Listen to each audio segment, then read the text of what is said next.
ஈரோடு செட்டிப்பாளையத்தில் உள்ள தனியார் மண்டபத்தில் மத்திய ஜவுளித்துறை அமைச்சகம் மற்றும் தமிழ்நாடு அரசு கைத்தறித்துறை சார்பில் கைத்தறி கண்காட்சி இன்று தொடங்கியது. புத்தாண்டு மற்றும் பொங்கல் பண்டிகையை முன்னிட்டு ஏற்பாடு செய்யப்பட்டுள்ள இக்கண்காட்சியை வீட்டு வசதி, மதுவிலக்கு மற்றும் ஆயத்தீர்வைத்துறை அமைச்சர் சு. முத்துசாமி, தமிழ் வளர்ச்சி மற்றும் செய்தித்துறை அமைச்சர் மு. பெ. சுவாமிநாதன், ஈரோடு மாவட்ட ஆட்சியர் கந்தசாமி ஆகியோர் ரிப்பன் வெட்டி குத்துவிளக்கேற்றி துவக்கி வைத்தனர்.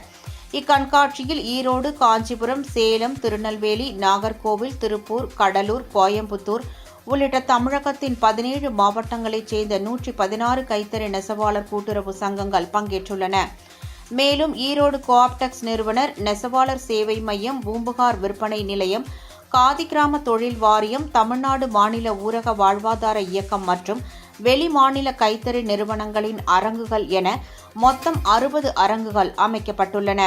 இதில் காஞ்சிபுரம், திருபுவனம், ஆரணி பட்டுச்சேலைகள், கோரா சேலைகள், படுக்கை விரிப்புகள், ஜமக்காலங்கள், மேற்துண்டுகள், வேஷ்டிகள் மற்றும் லுங்கிகள் போன்ற பல்வேறு ரகங்கள் விற்பனைக்கு வைக்கப்பட்டுள்ளன.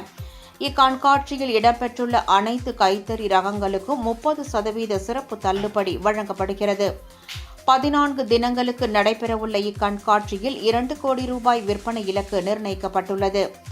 தமிழகத்தின் பாரம்பரிய நெசவு கலைகளை போற்றும் வகையிலும் நெசவாளர்களின் வாழ்வாதாரத்தை மேம்படுத்தும் வகையிலும் தொடங்கப்பட்டுள்ள அந்த கண்காட்சியில் பொதுமக்கள் அதிக அளவில் கலந்து கொண்டு சலுகை விலையில் துணிகளை வாங்கி பயனடையுமாறு அதிகாரிகள் கேட்டுக் கொண்டுள்ளனர்.